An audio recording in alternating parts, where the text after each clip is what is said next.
By pitting its brilliant aircraft engineers in brutal competition with one another, the Nazi Luftwaffe managed to maintain air superiority over the Allies for most of the war, with the Focke-Wulf 190, a formidable fighter with a reputation as one of the most lethal aircraft over the skies of Europe. The Focke-Wulf 190 is a second generation monoplane fighter, and it has a very good claim to being the best all-around fighter of the Second World War, not just in terms of traditional performance, speed, altitude, range, but also in terms of versatility of the design.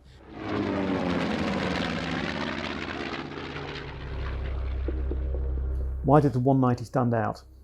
It gave the Germans a real advantage at a time when they really needed one. And it really put the fear of God into the British in particular, because they realised the Germans actually had a completely new fighter that they hadn't predicted, which put them at a disadvantage. Up to that point, the British had always felt that they had a certain degree of parity with the Germans, that they had equipment that was on the same level as the Germans. But with the arrival of the 190, they were scared.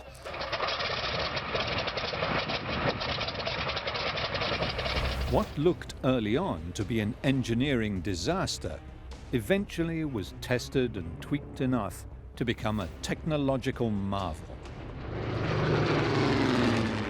During combat, the plane's aerodynamic design gave it maneuverability.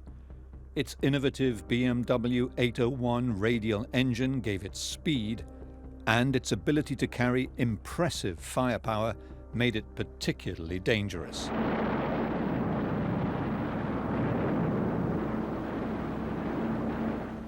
It became a symbol of German engineering prowess and left an indelible mark on aviation history.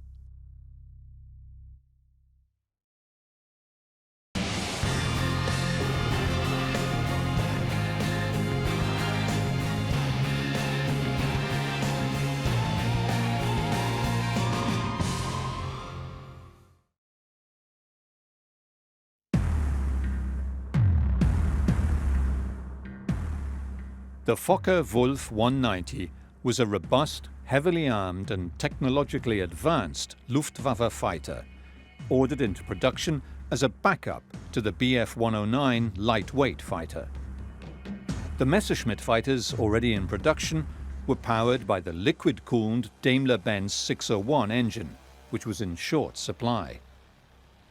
The Luftwaffe needed an alternative, and the air-cooled radial BMW engine gave them a key design advantage.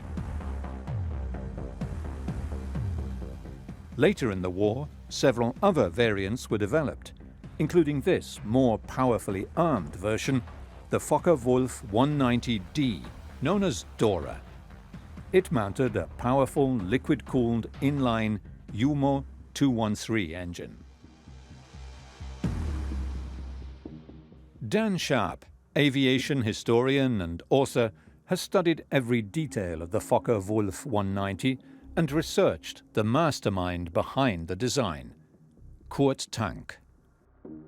Kurt Tank was the Betriebsführer of Focke-Wulf, which there's no real equivalent business term job title in existence today, but it functionally meant that he was the chief executive of the Focke-Wulf company. The Focke-Wulf company wasn't a privately owned company. It had been bought out by AEG, which is a massive manufacturer of electrical goods, power stations, all that kind of thing. So Kurt Tank was the chief executive of a subsidiary in the form of Focke-Wulf. He was also a very hands-on, technically minded aircraft designer in his own right. The pace of innovation in military aviation was the fastest it has ever been. The Spanish Civil War from 1936 to 1939 proved a testbed for concepts that pushed engineers to find new solutions to problems of fighter speed and maneuverability. Designers searched for the ideal balance between technology and ruggedness. The Germans had encountered the Polikarpov I-16. It's a small revolutionary aircraft that the Republicans were fielding during the Spanish Civil War, and they'd captured a few examples of it. Up to that time, it was thought that air-cooled engines were usually the province of bombers. They weren't really a fighter engine, but the I-16 really disproved that.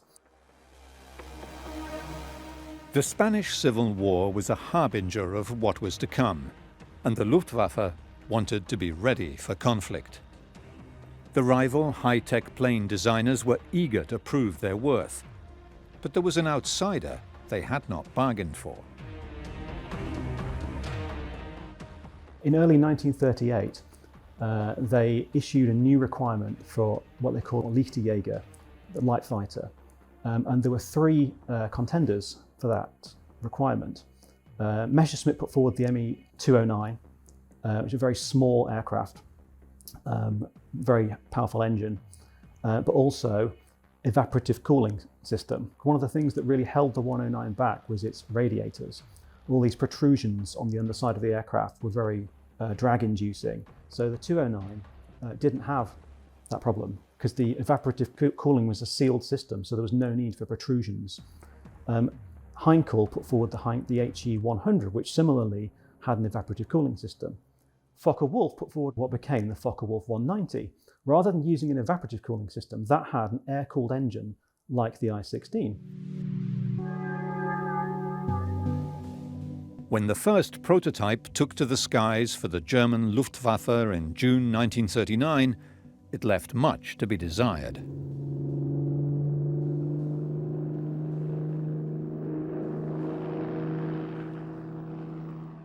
The first prototype of the Focke-Wulf 190 had what was called the Doppelhaube, which was effectively a nacelle, a cowling around the engine itself. The very first prototype actually had the BMW 139, which was somewhat different to the 801, similar in principle. So it had a cowling around that, a nacelle around the engine, and then it had an enormous spinner on the front, which kind of enveloped the propeller hub. The aircraft itself was also reasonably short. The engine was quite close to the pilot's feet. So when they first flew the initial prototype of the 190, it was incredibly hot inside the aircraft. The pilot found it really uncomfortable. And also, this massive spinner on the front of the nose prevented cooling air from reaching the cylinders of the engine, causing it to overheat.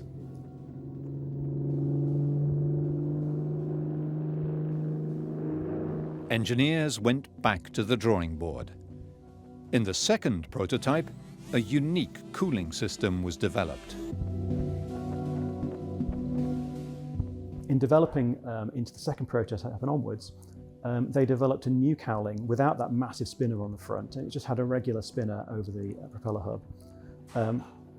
But it also had a fan inside the leading edge of the cowling. The fan was there to create an area of high pressure inside the front of the cowling. So when air was sucked into the front of the through the gap between the spinner and the edge of the cowling, it was pressurized by this fan.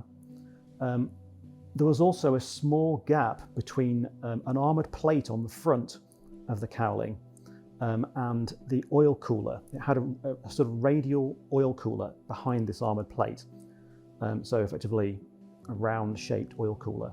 And because this air was pressurized, air was forced almost backwards through this oil cooler to vent through this small gap between the armored plate and the oil cooler. And it also forced air over the cylinders of the engine itself to keep it cool. The flight testing phase was crucial.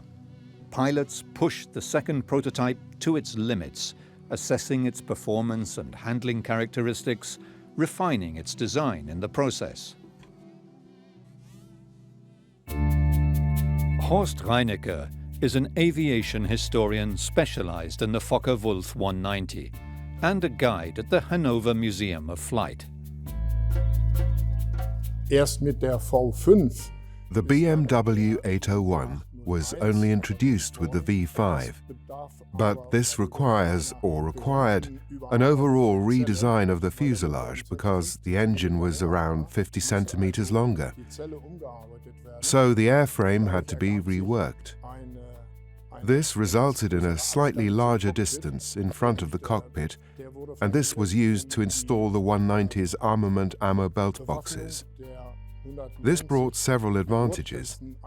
Firstly, when the weapons were activated, the center of gravity no longer changed so much, and at the same time the conditions inside the cabin became much better for the pilot. Gleichzeitig wurden die Verhältnisse innerhalb der Kabine für den Flugzeugführer weitaus besser. In many ways, it was a very clever design, which I think they were probably quite fortunate to have hit upon so quickly when they were designing the 190. Die Leistung ist natürlich bei dem The performance was of course also better with the BMW 801. Entwicklung, die From then on, development was mostly carried out by the pilot Hans Sander, who basically accompanied the entire development of the 190 until the end of the war. begleitet hat. The sleek, streamlined fuselage reduced drag, allowing for exceptional speed and acceleration. In fact, it could reach a top speed of about 710 kilometers per hour, faster than any other plane out there at the time. But it still ran hot.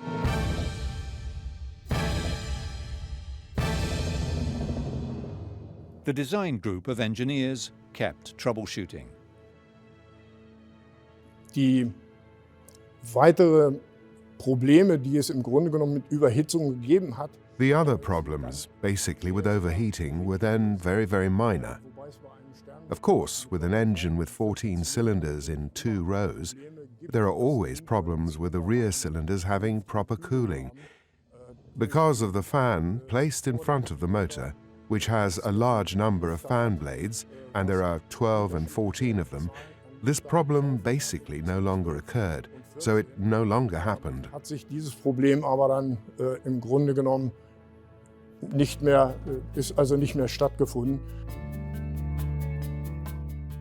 The Focke-Wulf 190 took a long time to sort out to become a really viable production model aircraft. The engine overheated constantly, even with all the clever cowling and so on. The engine still just kept overheating, damaging the cylinders, basically causing fires. The airframe was too small, there wasn't enough space, they couldn't overcome the heating problems. It actually went into service with the heating problems still present. They only after a very long time, managed to sort out problems with the engine, anecdotally, by taking all the failed engines out of 190s, putting them all together in a room and looking at where the damage was to the engine. And they discovered that the exhausts were too close to one of the cylinders. And so they rerouted the exhausts to prevent that particular part of the engine from overheating. And that cured the problem, finally, and then turned the 190 into a viable production model aircraft. Die Flugzeugführer sind bei dem The pilots were also very enthusiastic about the BMW 801 because it was controlled by the command system that allowed them basically to control everything with a so-called single lever on the throttle. regeln konnten. Der The BMW 801 was very easy to operate for the pilot, thanks to this command device. So all charging pressures, all spark plugs and adjustments were carried out by the single device. das Kommandogerät durchgeführt. The 801 generated between 1,550 to 1,650 HP. 1550 bis nachher 1650 PS. At the heart of the FW190 was always its powerful BMW 801 radial engine, with its supercharger system feeding the air-cooled cylinders, which gave it a large amount of horsepower for climbing rapidly as well as excellent performance at high altitudes. When you're flying at high altitude, the ebb is very thin. There are fewer oxygen molecules for combustion within a piston engine. The air is also so thin that the amount of lift that your wings provide is reduced. So if you're going to build a high altitude fighter, you need to find a way of increasing or improving combustion within the engine, or at least delaying the onset of poor combustion.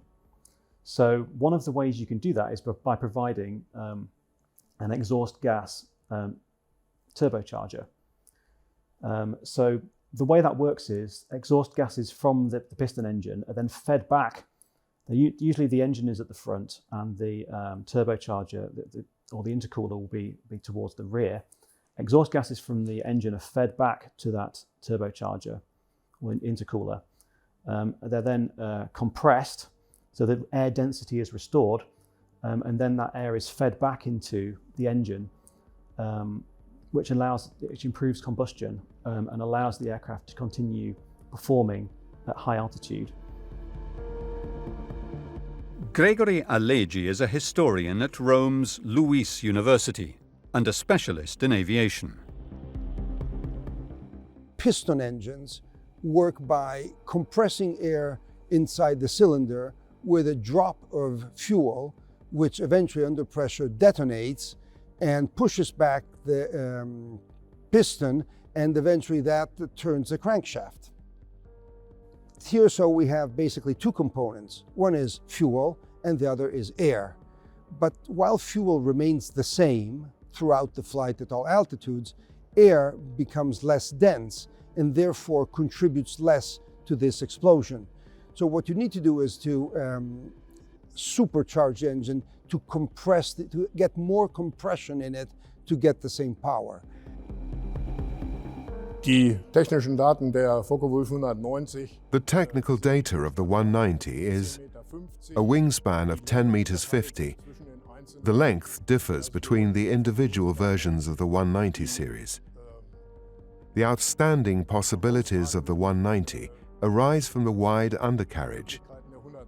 That was basically half the life insurance for the pilots at the time. The BMW 801 engine was very fire resistant, firstly due to the armor that was mounted in front of the cylinders, and the fact that an air-cooled radial engine can survive a lot of gunfire damage.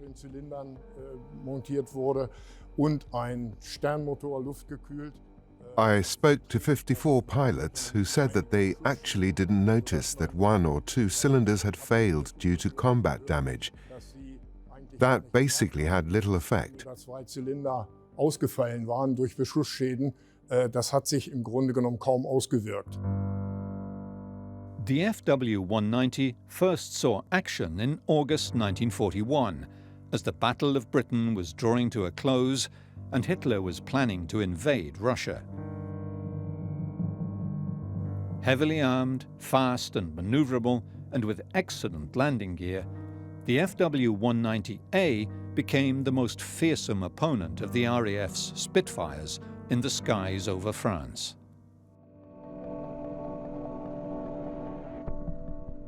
Was die meisten Flugzeugführer gesagt haben, ist, what most pilots have said is that they liked the 190 because it was able to fly a lot of tight turns. And with the electric trim that the 190 has, they changed the trim so that the machine actually turned to the other side in dogfights, giving them the opportunity to get behind the enemy aircraft, which of course significantly increases the possibilities in air combat. Die Möglichkeiten im Luftkampf natürlich bedeutend steigert. The Luftwaffe's main fighter, the Messerschmitt Bf-109, needed a solid backup, and the Würger, Shrike or Butcherbird, was a solution with better range and speed. Der Spritverbrauch ist vielleicht auch noch zu erwähnen. Fuel consumption may also be worth mentioning. Even with the fuel-saving cruise flight, it was 300 liters, and at full throttle it would be around 600 liters per hour. Of course, that's not entirely true, but the Focke-Wulf 190 had a large tank volume, and with the addition of an external tank, ranges of around 1,000 or 1,500 kilometers were possible. So the pilots enjoyed a completely different performance to that of the 109. So it offered better options, because just when the warning lights turn on, the flight lasted between 5 and 10 minutes. Flugdauer zwischen 5 und 10 Minuten gehabt.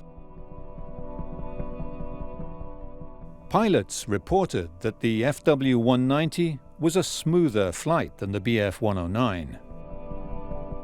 Als ich die Möglichkeit hatte, mit Flugzeugführern aus... When I had the opportunity to talk to pilots of that time, I always asked how they felt about the plane. Of course, there are a lot of people who also flew the 190A and were always enthusiastic. As I said, the safety that the aircraft exuded reassured the pilots. A lot of people who flew the 109 also said, of course, that it was a great plane, even more so. Like the Starfighter, a great plane, but especially in the last years of the war, it turned out that the 190 actually did a lot for the pilot. All the pilots were always enthusiastic about the 190. The only thing they always complained about was the rough running of the 14-cylinder engine. War der raue Lauf des 14-Zylinder-Sternmotors. The emergence of this new, fast and heavily armed plane greatly concerned the British. The first mass engagement of the FW-190 was in the 1942 Dieppe raid over France, which proved disastrous for the RAF Spitfire Mark V. When the British first saw it, they realised that this was an incredibly fast aircraft. Again, the aerodynamics of the 190 made it extremely fast because it didn't have protruding radiator housings under the wings. It's very clean aerodynamically, and particularly in a dive, the 190 could just evade any mark of Spitfire that had been built up to that point. Particularly the Spitfire Mark V, which at that point was the main in-service Spitfire. The Spitfire Mark IX was just starting to enter service, but the Mark V was really outclassed by the 190. It was just faster, it was more maneuverable, and as I say, in a dive it could just evade it. So if the 190 pilot got into trouble, they could just put the aircraft into a dive and then no problem, they would just lose their pursuers. The Spitfire was no match for the advanced German plane, and when they were lost, the Germans gleaned key information from the downed aircraft.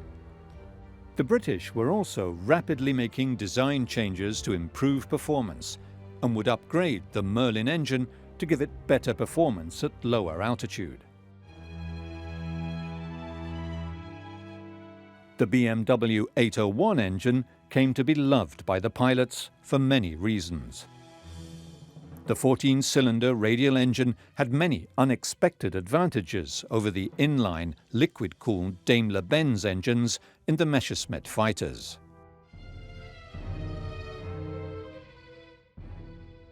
In addition, the pilots could hide behind the 801 a bit. That doesn't work with the 109 due to the inline engine and Messerschmitt's lightweight construction. While in the case of the 190, we have basically heavy mechanical engineering. It was the workhorse, it wasn't a racehorse, but it was life insurance for the pilots, who basically always flew against a large number of aircraft. That was actually what made the 190 stand out. Das, was die 190 ausgezeichnet hat. The cockpit was another innovative aspect of the plane. The pilot had far better visibility than in any other aircraft, due to the all-around vision canopy design. 190 hat auch den Vorteil gehabt. The 190 also had the advantage over the 109 that it had a reasonable view. So the cockpit that was on the 190 and then the so-called blown canopy gave the pilot the opportunity to see his surroundings much better. And of course, seeing before being seen is an advantage, especially in air combat, which was simply not possible with the 109. Was bei der 109 einfach nicht ging. It was spacious and had just one seam, and together with the advanced control system, helped pilots maneuver precisely during dogfights. The top speed of the 190 is dependent, of course, on the version and the armament. This, of course, changes the weight. But one can say that the speed was between 550 and 650 kilometers per hour at an altitude of 5.5 kilometers, so that there was sufficient speed in that sense. But the biggest advantage in dogfights was the FW-190's deadly firepower. Its armament included fuselage-mounted MG-17 machine guns firing through the propeller arc, and machine guns and 2 or later 4 20mm cannons in the wings.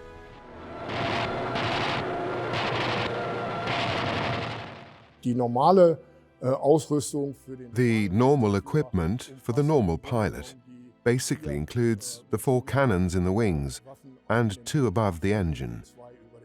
One can assume that the calibers, of course, changed significantly by the end of the war, that is, from 7.92 to 20 or 30 millimeters afterwards. This is due to the fact that the machines are equipped differently. That's why it is a little difficult to say exactly. You have to single out one guy and say, he had such and such weapons on that mission. Hat mit diesem Rüstsatz die und die Bewaffnung gehabt. The result of these design breakthroughs made the FW-190 renowned for being rugged, reliable, and lethal. The Focke-Wulf 190 has a heavier armament and a heavier load-carrying capability. So it proves able to do well both as a fighter, because it has more machine guns and cannon, and as a fighter bomber because it carries more bombs. That is due to its aerodynamics, to the shape of the airplane, in other words, and also to the structural design. There is more room inside the wings to put the arms. The small, clean, sleek 109 basically left very little usable volume for either fuel, so it reduced range, or guns, and therefore reduced its combat power. Das Problem ist auch, dass viele Flugzeugführer The problem is also that many pilots have said that they would rather do without the gondola armament under the wings and accept the lower weight and higher speed. Of course, this always pays off when the operating conditions were different. What matters, especially in dogfights, is rate of climb, rate of turn, and turn radius and so forth. Wie sind die Rollraten, wie sind die Kurvenradien und so weiter.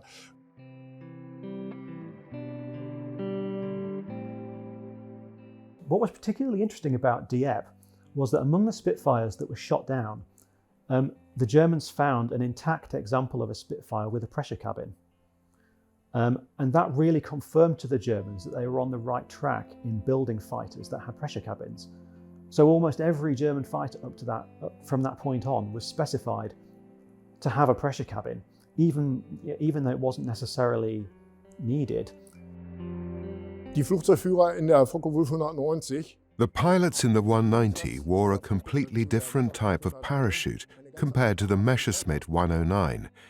In the 109, a so-called parachute seat was worn, meaning the pilot sat on the parachute.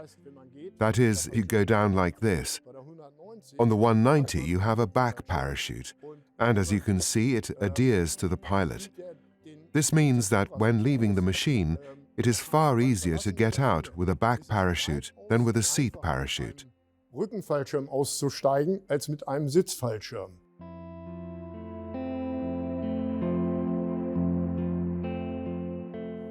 The Germans foresaw that the Allies were going to try and push altitude performance further and further and further, and they felt they had to keep up with that and catch up with that.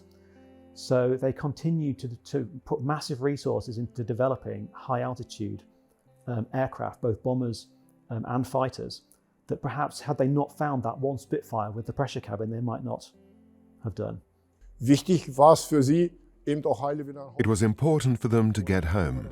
And with the 190, as I said, because of the wide undercarriage, because of the robust construction, because of the slightly larger, yes, I'll say it, larger because of the greater weight, where no savings were made compared to the 109.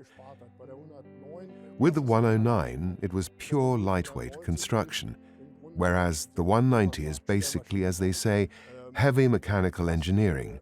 This simply gives an aircraft pilot the opportunity to concentrate on his job, knowing that he will get home with it. Damit komme ich auch nach Hause.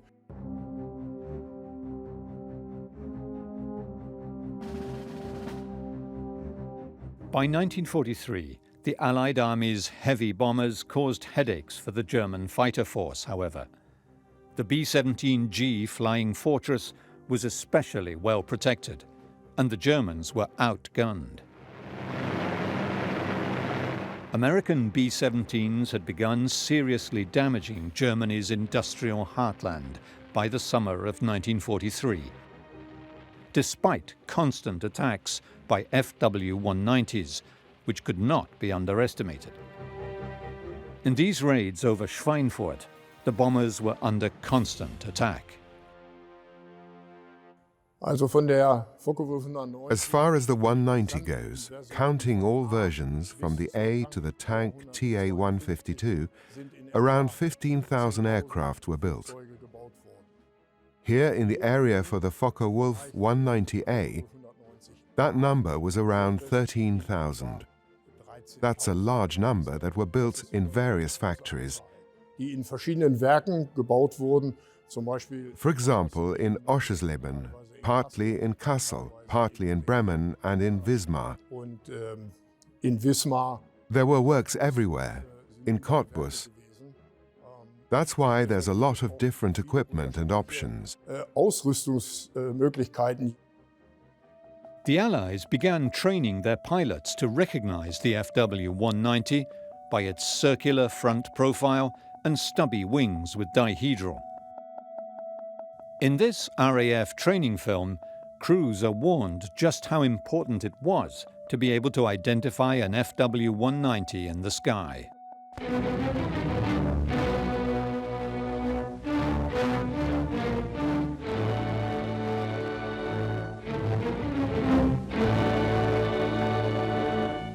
Short circular nose, low wings with dihedral from roots.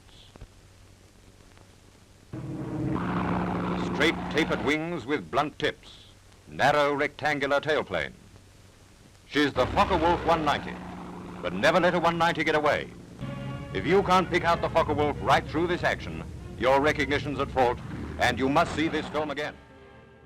Also die 190. So the 190 is actually very robust. Weight after armament, that is airworthy, with a full tank, is around 3.8 tons. It wouldn't be complete without it. That's why it was always the same until the end of the war. Yes, there are many pilots who simply preferred the 190, especially in the East, because it is simply more robust. And an air-cooled engine is, of course, much easier to handle at sub-zero temperatures of minus 30 or 40 degrees, also for the mechanics who worked on the machines. As the war progressed, the FW-190 also underwent several modifications and upgrades to enhance performance. With the FW-190F variant, the Luftwaffe wanted it to become a bomber killer, so they added armor and heavier caliber firepower. But there was a downside. It became harder to maneuver. It was a tug of war for aerial superiority. The FW-190 came up against the best the Allies could send, the Spitfires, but also P-47 Thunderbolts and P-51 Mustangs escorting the bomber raids. Gerade im Winter hat sich The wide undercarriage turned out to be a plus, especially in winter. But the fairing was removed because the winter temperatures caused ice to form between the fairing and the wheels. This could lock the wheels upon landing, which led to some problems. That's why the chassis fairing was removed, especially in the east, which had little effect on speed. All pilots who have flown under 90 have said that the landing gear and the engine were my life insurance. Und der Motor ist meine Lebensversicherung gewesen. The FW-190A became the backbone of the Luftwaffe's fighter force and proved to be particularly effective in the Mediterranean and on the Eastern Front against Soviet aircraft. When Hitler unleashed the war with Russia, he underestimated the grueling winters in the steppe, but the FW-190 became a solid warhorse for German pilots. The wide undercarriage had many advantages, especially at rest areas or on muddy paths where rolling had to be done. But you still have to roll zigzag because the pilot couldn't look ahead.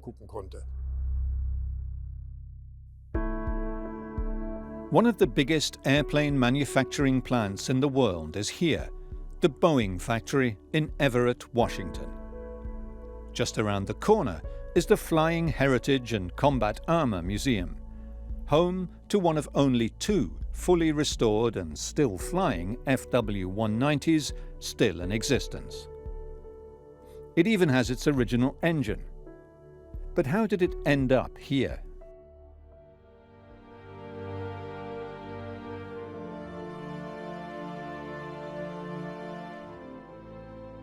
This particular plane was serving on the Eastern Front near Leningrad with Jagdgeschwader 54, Grünherz, the Green Heart fighter wing. On July 9, 1943, it crashed while the pilot was attacking a Soviet supply train here, south of Leningrad. The plane sank deep into the inaccessible swamps and Russian beech forest that dotted this area along the Volkhov River.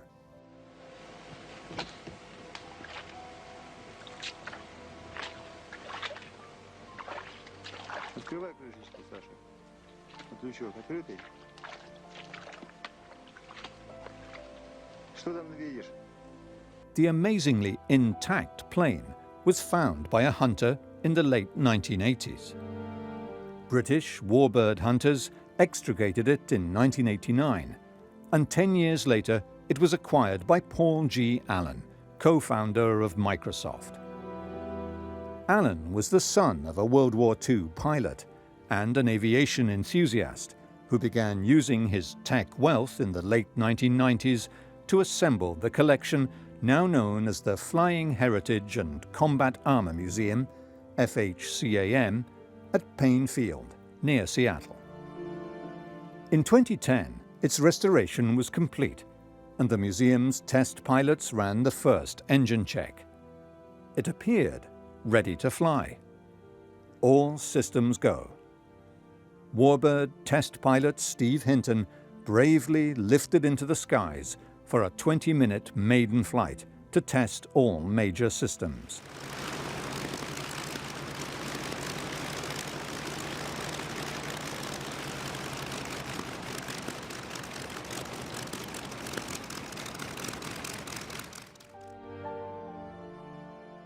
An original wing on display at the museum shows what conditions planes are often in when retrieved for restoration. Sometimes intact bombs, tanks, and other equipment on board are found not far from the wreckage.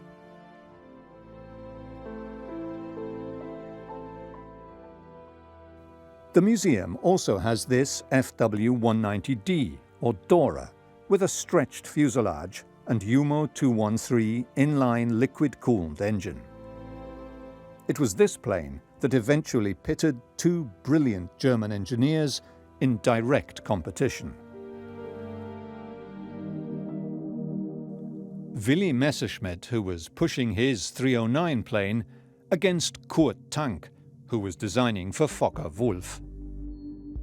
Towards the end of 1942, Focke-Wulf develops an airframe that will suit the UMO 213. It's basically a stretched 190. So the fuselage is just smoothly elongated all the way along its length. It's a completely new fuselage. It also needs completely new wings to suit this engine. During the early part of 1943, this aircraft, which is called the Focke-Wulf 190D, is put into competition with the new Messerschmitt 209. They're quite evenly matched, and this is also powered by the UMO 213. They're quite evenly matched in many respects. They both have about the same amount of armament. They both have the same sort of engine power, obviously. The difference is that the 209 is composed of 50% existing components from the 109. So it's cheaper and easier to manufacture. Whereas the 190D is it's like 90% new parts. And so it's looking as though the 190D is going to be cancelled. In the meantime, the 190D is redesignated the TA153 because Kurt Tank has done a number of jobs for the Luftwaffe, or for the Air Ministry, and is given permission to put his name onto aircraft. So it becomes TA for tank, TA153. That's why it's redesignated. Die letzten Versionen Focke-Wulf 190. The last version, the 190 Dora, this is a machine with a water-cooled 12-cylinder pure V engine. Approximately 2,500 units were built, although that's production. The individual machines that made it to the front were perhaps 1,200 or less. And the version TA52, first with a Daimler-Benz DB603 engine, and later with the Junkers 213E engine, providing an output of over 2,100 HP, was a high-altitude hunter for heights up to 15 kilometers. There were very few units built, so they didn't have more than 30 machines in individual units. Also, die haben auch in den einzelnen Verbänden nicht mehr als 30 Maschinen gehabt. When the Focke-Wulf 190 project began, the director of procurement at the Reichsluftfahrtministerium, the Air Ministry, was Ernst Udet, a World War I fighter ace pilot. But in 1941, he committed suicide, and Erhard Milch took responsibility for development of new aircraft. A close crony of Air Minister Hermann Göring, he tended to look after business interests of friends. Well, for the longest time, Hitler had very little interest in aircraft at all. He left everything in the hands of Göring. Göring himself left everything in the hands of whoever was in charge of procurement for the Luftwaffe for a very long time. So that was initially obviously Udet. Udet failed and took his own life. He was replaced by Erhard Milch. Milch, by all accounts, was not the best person really to be in charge of Luftwaffe procurement, but he was also good friends with Göring, so Göring just let him get on with it. However, by May of 1944, it was becoming apparent to everybody that development within the Luftwaffe was not going well. There were far too many different types of aircraft being built to do the same sorts of jobs. So there was massive duplication of effort. And Göring himself at that point actually stepped in and held a number of crunch meetings with his most senior staff. And they just cancelled a whole swathe of different aircraft and really reduced down, pared back the number of types that were in production. As to why there was so much competition between the different aircraft manufacturers, that's generally because the Germans still thought that technical innovation was the key to their success. And they felt that by utilising different teams of engineers in competition, that would generate more ideas, more different concepts. As with the idea of the TA152, sometimes an innovation, a spark, an idea just comes out of one particular team. When they're in competition with each other, they're vying for supremacy. The RAF took the bombing campaign to the night, and by 1943 had developed the devastating technique of creating firestorms in German cities. The Luftwaffe now attempted to respond to night attacks using radar-guided aircraft, including the FW-190 Wilde Sau, Wild Boar.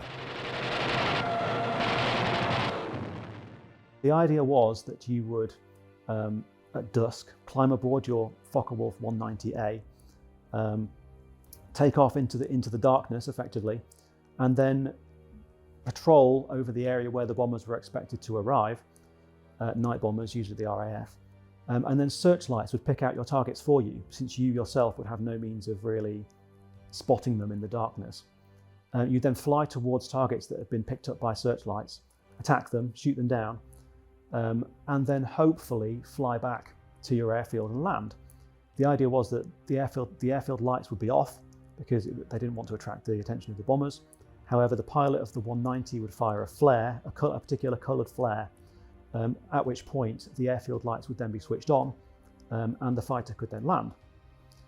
In practice, this initially achieved some successes, and so it was continued. This is the summer of 1943 through the autumn of 1943 and into the winter. So some bombers were shot down using this method. However, there were obvious drawbacks to this in that it was difficult to pick out targets. Unless you were a highly experienced pilot, you would really struggle to land your fighter in the dark. Under constant, devastating bombing by Allied forces, Germany's industrial capacity was beginning to falter, and labour shortages were acute. From 1939 to the end of the Second World War, the 190 is one of the few aircraft in constant production, which explains why it reached 20,000 units built before branching off into its side family, the TA-152. Eventually, Focke-Wulf is operating 5 different plans, plus Ago, Arado, and Fiesler are also brought in for production, and Nord de Construction in France. Focke-Wulf decentralized its production lines, allowing small furniture manufacturers and other small companies to produce various parts, which would then be assembled in secret locations. So the huge total is dispersed through a large number of factories, again fed by subcontractors and by specialist makers of various items. By the end of the war, a lot of elements in this chain are employing slave labor or forced labor. Slave labor being prison camp and forced being people who have been moved to Germany to work.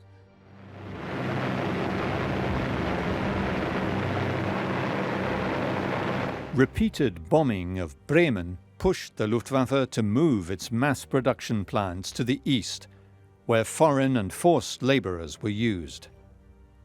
Prisoners of war were also used in Focke-Wulf's 100-acre plant in Marienburg, modern-day Poland, which produced approximately half of all the FW-190s. It was bombed in October 1943.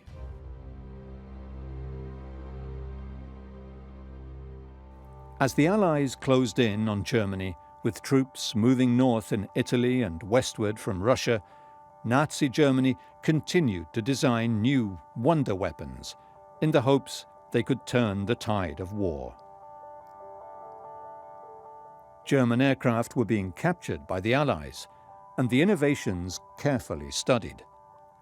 US pilots were allowed to inspect the planes and even try them out on captured airfields. Any new aircraft, like the Heinkel 162 or Messerschmitt 163, would come too late to make a difference. After the war, Kurt Tank moved to Córdoba, Argentina, with many of his Focke-Wulf workers, where he continued his work in the aviation industry. He established the Instituto Aerotecnico in Córdoba, which became a leading center for aircraft design and development. When President Juan Perón fell from power, the team dispersed, and many, including Tank, moved to India to work in its burgeoning aviation industry. He moved back to Germany in the late 1970s. Like Willy Messerschmitt, Kurt Tank would continue to impact aircraft innovation for most of his life, in the end helping shape the European aviation industry as we know it today.